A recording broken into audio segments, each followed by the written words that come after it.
The Intergalactic Council of Xenoverse 7 buzzed with an excitement unlike any seen in the last 3 millennia.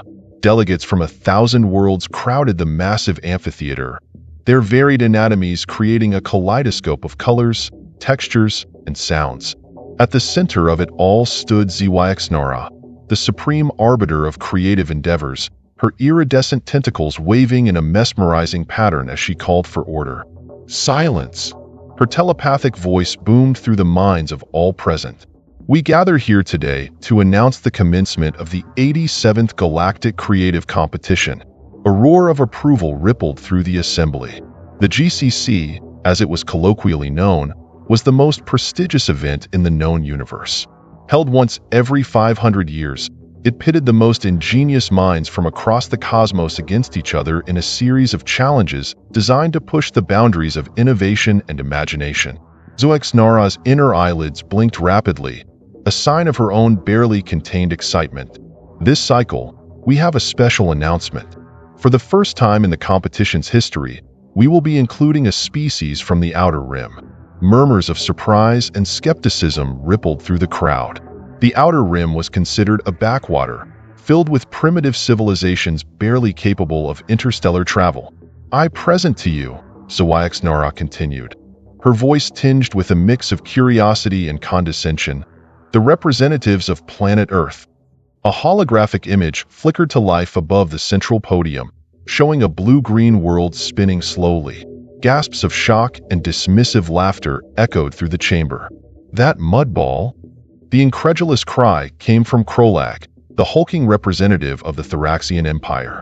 They still use combustion engines for their ground transport. How quaint, sneered Alara, 7, her crystalline form refracting light in disdainful patterns. I heard they've only just begun to harness fusion power. Pathetic. Xyxnara raised a tentacle, silencing the jeers. The council has made its decision. Earth will participate. Their inclusion adds diversity to our competition. The way she emphasized diversity made it clear this was more a token gesture than a serious consideration. Most delegates saw it as a chance for some light entertainment, watching the primitives fumble through challenges far beyond their comprehension.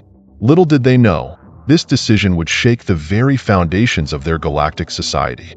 As the assembly dispersed, discussing the upcoming events with a mixture of excitement and derision, a small figure lurked in the shadows of the Grand Hall.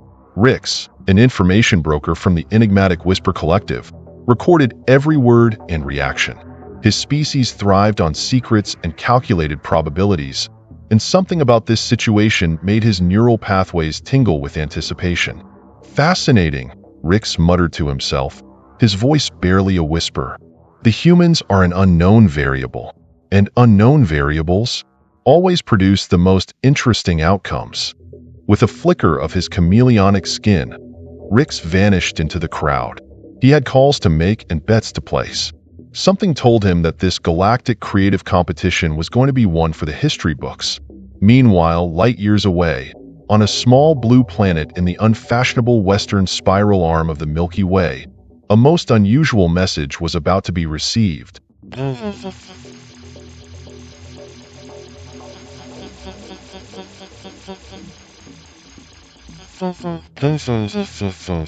In a nondescript government building in Geneva, Dr. Arya Novak stared at her computer screen, her coffee long forgotten and growing cold beside her.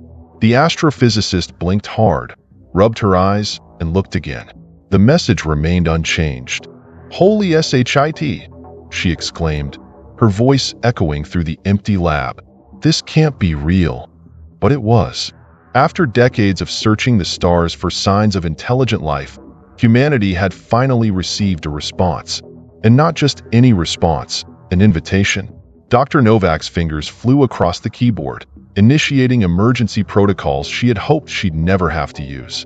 Within minutes, secure lines were buzzing across the globe, waking up world leaders, top scientists, and military brass. In Washington, D.C., President Evelyn Reyes was roused from a fitful sleep. Her aide, looking pale and shaken, handed her a tablet with the decoded message. To the sentient beings of Earth, your world has been chosen to participate in the 87th Galactic Creative Competition. This is a great honor. Prepare your most innovative minds. Transport will arrive in 30 of your Earth days. May your ideas shine bright in the cosmic tapestry. At the Intergalactic Council of Xenoverse 7-inch, President Reyes read the message 3 times before looking up, her expression a mix of awe and determination. "Well," she said, a slight tremor in her voice, "I guess we'd better get creative." As dawn broke over different time zones, the news spread like wildfire. Humanity, for all its divisions and conflicts, found itself united in a way it had never been before. They were no longer alone in the universe, and they had 1 month to prove they deserved their place among the stars. In a small workshop in Nairobi, Kenya, Zuri Okello put down her welding torch and stared at the notification on her phone. The young inventor's mind raced with possibilities. "Finally," she whispered, a grin spreading across her face, "a real challenge." Halfway across the world, in a cluttered apartment in Tokyo, robotics prodigy Hiroshi Tanaka received the news with a mixture of excitement and trepidation. His latest AI project beeped inquisitively, sensing its creator's sudden spike in heart rate. "Looks like we're going to have to step up our game, Kiko," Hiroshi said to the robot. "The whole universe is watching now." As the sun set over Silicon Valley, eccentric billionaire inventor Axel Thorne stood on the roof of his company's headquarters, staring up at the stars with newfound wonder. His phone buzzed incessantly with calls from government officials and fellow tech moguls, but he ignored them all. "You want creativity?" Axel murmured, a mischievous glint in his eye. "Oh, we'll show you creativity like you've never seen before." In the days that followed, Earth became a hive of frenetic activity. Governments scrambled to assemble teams of their brightest minds. Universities canceled classes, turning their resources towards brainstorming sessions and rapid prototyping. Social media exploded with ideas, some brilliant, some absurd, all fueled by the collective excitement of humanity's first step onto the galactic stage. But as the initial euphoria began to fade, a sobering reality set in. They were competing against civilizations potentially millions of years more advanced. Species that had mastered technologies humans could scarcely dream of. The odds seemed insurmountable. Yet, in labs and workshops, in garages and corporate R&D facilities, humans did what they had always done in the face of impossible odds. They got to work. Little did the rest of the galaxy know, but they were about to witness the unleashing of humanity's greatest weapon. The sheer, unstoppable force of human creativity when pushed to its absolute limits. The stage was set, the clock was ticking, and humanity was ready to show the universe what they were made of. Let the games begin. The massive transport ship, Celestial Envoy, materialized in Earth's orbit exactly 30 days after the invitation arrived. Its sleek, otherworldly design defied human understanding of physics, seeming to bend light and space around it. As the ship descended towards the designated landing zone, a hastily cleared area in the Sahara Desert, millions watched via live stream, their hearts pounding with a mixture of fear and anticipation. The ship touched down with barely a whisper, kicking up a small cloud of sand. For a moment, everything was still. Then, with a soft hiss, a ramp extended from the ship's side. 3 figures emerged, each so alien in appearance that many viewers at home had to suppress a visceral reaction of shock. Leading the group was Ambassador Xylith, a tall, willowy being with translucent skin that pulsed with bioluminescent patterns. Flanking her were 2 galactic peacekeepers, their armor rippling like liquid metal. A delegation of Earth's leaders stepped forward to greet them. President Reyes, looking small but determined next to the towering aliens, extended her hand in greeting. Ambassador Xylith regarded the gesture with curiosity before mimicking it with one of her 4 upper appendages. "Greetings, humans of Earth," she said, her voice a melodious trill that somehow translated perfectly in everyone's minds. "Are you prepared to showcase your creativity?" The slight pause before creativity didn't go unnoticed. It was clear the aliens had low expectations. "We are honored by your invitation," President Reyes replied, her voice steady despite the enormity of the moment.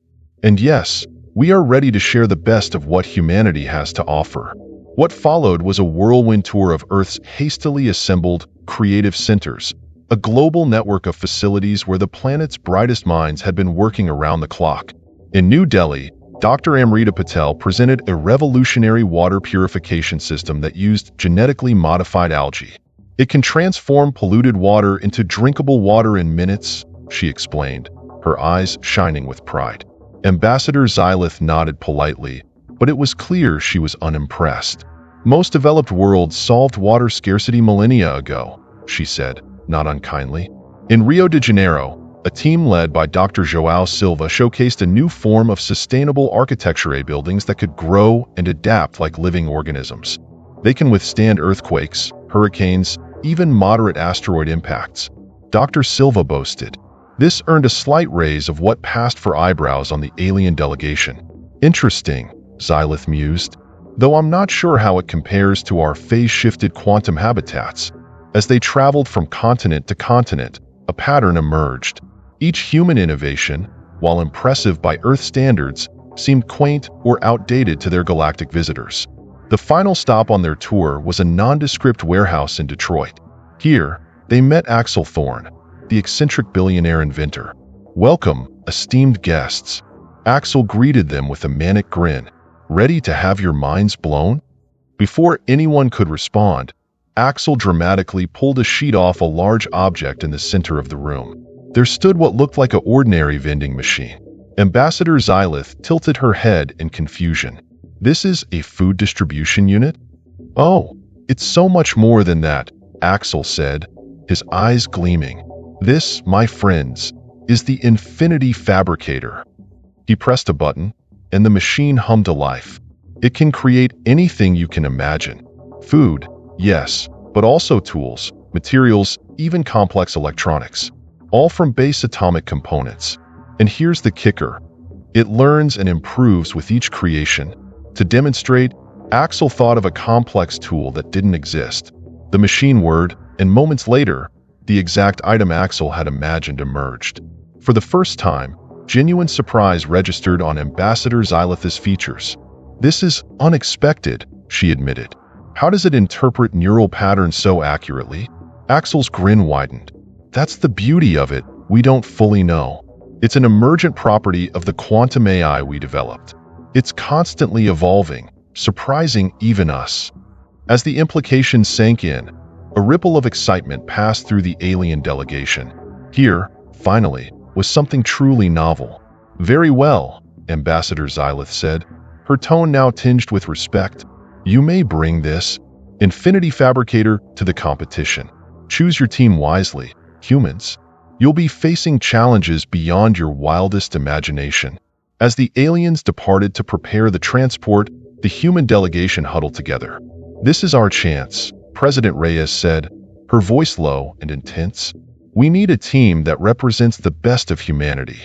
Not just our brightest minds, but our most creative, our most adaptable." Over the next 48 hours, as the world held its breath, a team was assembled.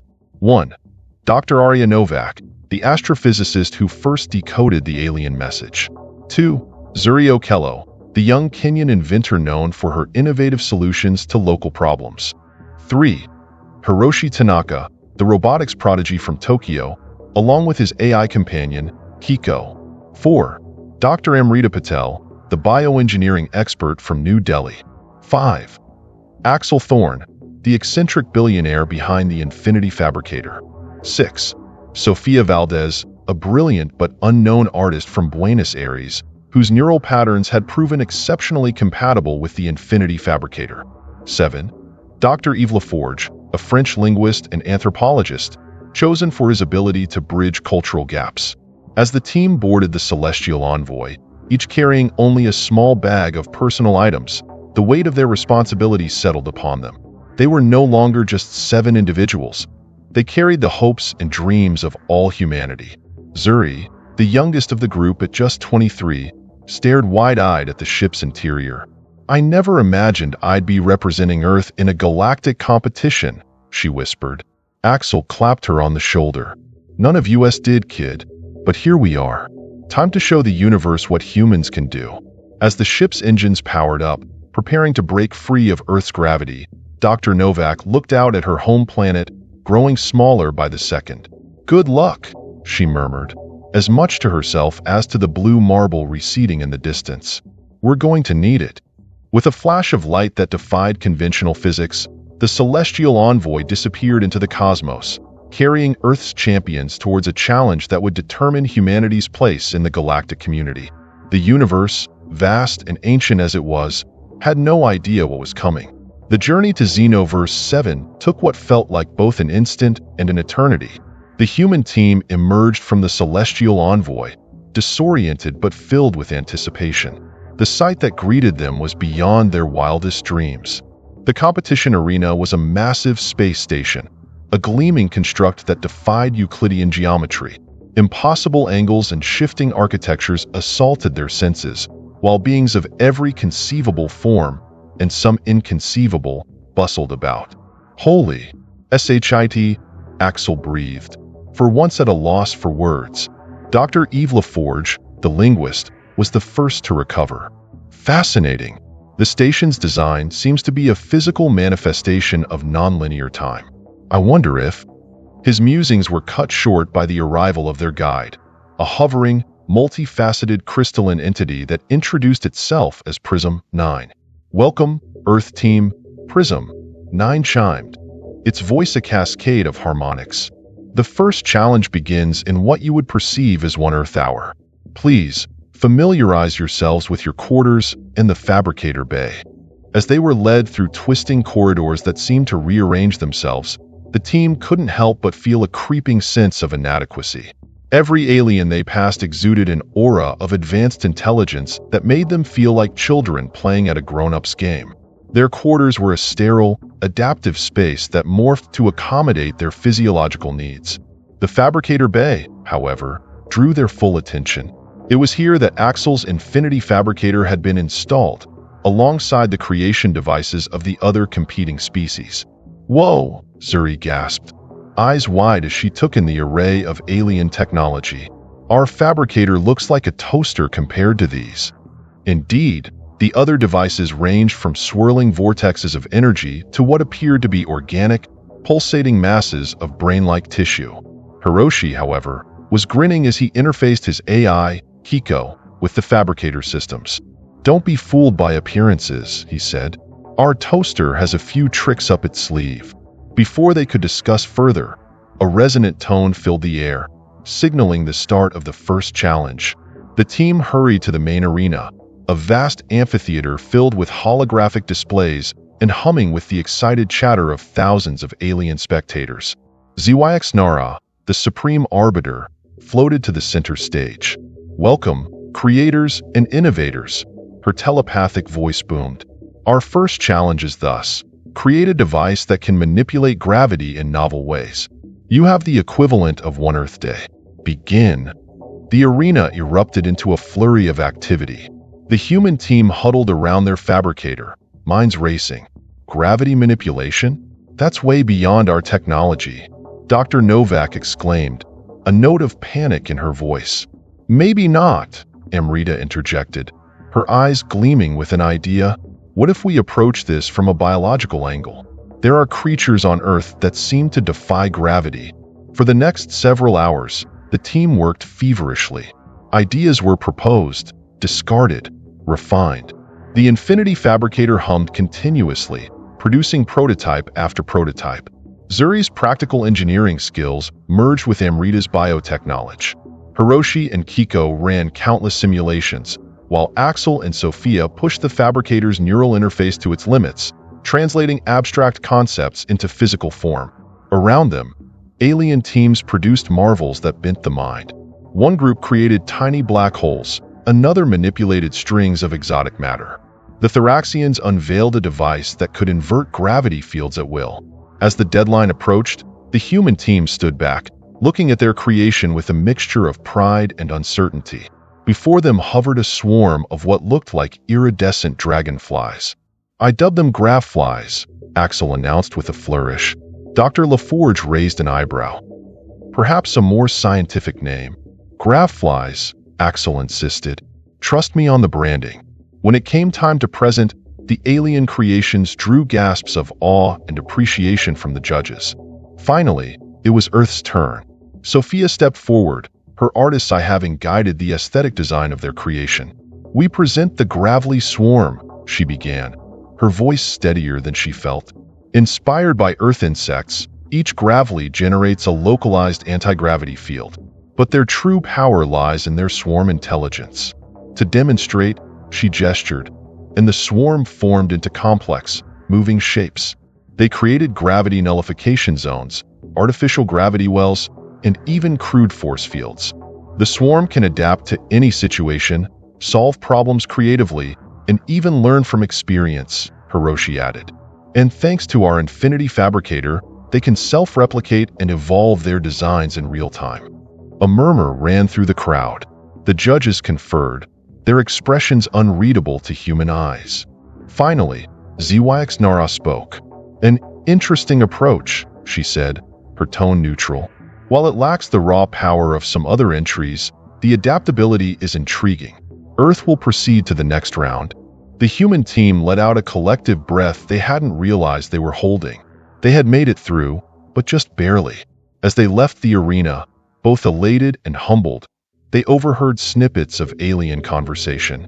Quaint design, but hardly revolutionary. "Did you see how excited they were just to pass? Adorable. They might surprise us yet. That fabricator of theirs is unusual." Zuri turned to her teammates, her young face set with determination. "We can do better," she said firmly. "We have to do better." Axel nodded, uncharacteristically serious. "Kid's right. We've been playing catch-up, trying to match their tech. But that's not how we'll win this." "What do you suggest?" Dr. Novak asked. A slow grin spread across Axel's face. "We need to stop trying to think like aliens and start thinking like humans. It's time to get weird." As they retired to their quarters to prepare for the next challenge, a spark of excitement rippled through the team. They were outmatched in almost every way, but they had something no other team had: the chaotic, brilliant, impossible creativity of the human spirit. The next challenge would push them to their limits and beyond. But for the first time since arriving, the Earth team felt a glimmer of real hope. They weren't just fighting for a place in the galactic community anymore. They were fighting to show the universe what it truly means to be human. And the universe had better be ready. As the Earth team prepared for the second challenge, tension hung in the air like a thick fog. They had barely scraped by in the first round, and the weight of humanity's future pressed heavily upon their shoulders. Axel paced the room, muttering to himself and occasionally stopping to scribble incomprehensible diagrams on any available surface. The others watched him with a mixture of concern and curiosity. "Axel," Dr. Novak finally spoke up, "care to share with the class?" The eccentric inventor spun around, his eyes wild with inspiration. "Don't you see? We've been looking at this all wrong." Before anyone could respond, a chime echoed through their quarters, signaling the announcement of the next challenge. The team hurried to the main arena, Axel's cryptic words still ringing in their ears. ZYX Nara's telepathic voice boomed across the vast space. "Competitors, your next task is this. Create a device that can perceive and manipulate quantum states across vast distances. You have the equivalent of 2 Earth days. Begin." The arena erupted into a frenzy of activity once more. But this time, instead of rushing to their fabricator, the Earth team huddled in a corner, all eyes on Axel. "All right, you madman," Zuri said, a hint of a smile on her face. "What's this big idea of yours?" Axel's grin was almost maniacal. "We've been trying to beat them at their own game. But our strength isn't in our tech. It's in our imagination." He turned to Sophia, the artist. "Sophia, I want you to think of the wildest, most abstract concept you can. Don't worry about physics or logic. Just create." Sophia closed her eyes, her brow furrowed in concentration. The others watched in fascination as Axel interfaced with the Infinity Fabricator, somehow translating Sophia's raw creativity into tangible form. What emerged from the fabricator defied description. It was a swirling, ever-changing mass of colors and shapes, somehow both solid and liquid, organic and mechanical. "What? I asked that?" Dr. LaForge asked, his scientific mind struggling to categorize what he was seeing. "I call it the quantum dreamcatcher," Axel said proudly. It doesn't just manipulate quantum states, it dreams them into existence. The team spent the next 2 days refining their creation, each member contributing their unique skills. Hiroshi and Kiko developed an interface that could translate human thoughts into quantum instructions. Dr. Patel found a way to imbue the device with organic components, allowing it to evolve and adapt. Zuri's practical engineering ensured it could actually function in reality. As the deadline approached, the Earth team stood before their creation with a mixture of awe and trepidation. It was unlike anything else in the arena, a stark contrast to the sleek, hyper-advanced devices of their alien competitors. When it came time to present, the other teams showcased technology that seemed to break the very laws of physics. Quantum entanglement engines, probability manipulators, devices that could reshape reality itself. Finally, it was Earth's turn. Dr. Novak stepped forward, her voice steady despite her nerves. "We present the quantum dreamcatcher," she began. "It doesn't just manipulate quantum states, it creates new ones, drawn from the infinite possibilities of human imagination." To demonstrate, Sophia approached the device, placing her hands on its pulsating surface. The quantum dream catcher sprang to life, projecting a dazzling display of quantum phenomena that danced and swirled through the arena. By tapping into the creative potential of the human mind, Hiroshi explained, we can perceive and manipulate quantum states in ways that defy conventional logic. It's not just a tool, it's a collaboration between human creativity and quantum reality. The arena fell silent. The alien judges stared at the display, their expressions unreadable. Then, something unprecedented happened. One of the judges, a being of pure energy named Zalthax, floated down from the panel. "May I interface with it?" it asked, its voice a crackling of static. The team exchanged glances before nodding. Zalthax approached the quantum dreamcatcher and somehow merged with it. The resulting display was beyond anything they had seen before. A symphony of quantum possibilities that seemed to stretch to infinity. When Zalthax emerged, it was visibly shaken. This is. For a long moment, no one spoke. Then Zuax Nara's voice filled the arena, tinged with something that sounded almost like awe. "In all my centuries judging this competition, I have never seen anything quite like this," she said. "Earth Team, you have not only passed this challenge, you have excelled. But more importantly, you have shown us something new." A murmur of excitement rippled through the crowd. The Earth team stood in shocked silence, scarcely believing what they were hearing. As they left the arena, they were swarmed by curious aliens, all clamoring to understand how they had created such a device. But amidst the excitement, Zuri noticed something odd. In a shadowy corner of the arena, she spotted a group of beings huddled in intense discussion. They seemed agitated, almost angry. "Guys," she whispered to her teammates, "I think we might have just stirred up a hornet's nest." Axel followed her gaze and frowned. "Well, kiddo, that's the thing about creativity. It tends to disrupt the status quo." As they made their way back to their quarters, the team's elation was tempered by a growing sense of unease. They had proven that humanity could compete on the galactic stage, but at what cost? Little did they know, their quantum dreamcatcher had done more than just impress the judges. It had revealed a truth that some in the galaxy had long sought to keep hidden. A truth that would shake the very foundations of the competition and perhaps the entire galactic order. As the Earth team celebrated their victory, dark forces were already mobilizing against them. The final challenge would be more than just a test of creativity. It would be a fight for survival. The stage was set for a confrontation that would determine not just humanity's fate, but the future of creative freedom throughout the galaxy.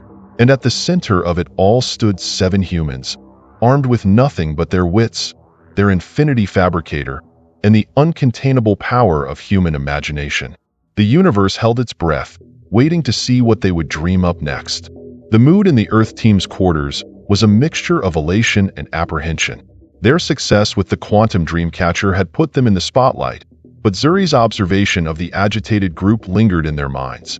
"I don't like this," Dr. Novak muttered, pacing the room. "We're missing something big here." As if on cue, their door chimed. Outside stood Prism 9, their crystalline guide, its facets pulsing with an urgency they hadn't seen before. "Earth team," it chimed, its harmonics discordant with stress. "You must come quickly. There's been a development." They were led not to the main arena, but to a smaller, secluded chamber. Inside waited ZYX-Nara and a group of stern-looking aliens they didn't recognize. "Humans," ZYX-Nara began, her telepathic voice tinged with a mixture of awe and concern. "Your quantum dreamcatcher has done more than impress the judges. It has exposed a long-hidden truth." One of the stern aliens stepped forward. "I am Krovax, head of galactic security. Your device has inadvertently broken through encryptions we believed unbreakable, revealing a conspiracy that threatens the very fabric of our society." The team exchanged bewildered glances. Axel, for once, was speechless. Krovax continued, "For millennia, a secret organization known as the Entropy Syndicate has been suppressing truly revolutionary ideas across the galaxy. They believe unchecked creativity leads to chaos and societal collapse." "That's insane," Zuri exclaimed. "Creativity is what drives progress." "Precisely," ZYX-Nara nodded. "But the Syndicate has deeply infiltrated many galactic institutions, including this competition. Your unprecedented approach has forced them into the open." Dr. LaForge's eyes widened in realization. The agitated group Zuri saw. "Syndicate agents," Krovax confirmed. "And now they're mobilizing against us." "Against you." As if to punctuate his words, a deep, resonant alarm began to sound throughout the station. The lights flickered ominously. "They're making their move," ZYX-Nara said grimly. "Humans, we need your help. Your unpredictable creativity might be our only hope of stopping them." The team shared a look of determination. Dr. Novak stepped forward. "What do you need us to do?" "Create something," Krovax said simply. "Something so innovative, so disruptive, that it can counter whatever the Syndicate throws at us. You have 1 hour before they breach our defenses."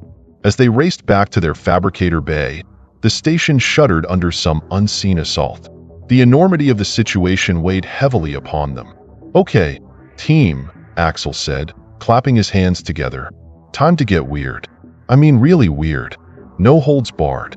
Let's show these creativity-suppressing squid faces what humans can really do." For the next hour, the Earth team worked in a frenzy of creative chaos.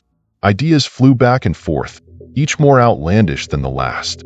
The Infinity Fabricator hummed and whirred, producing a dizzying array of objects and devices.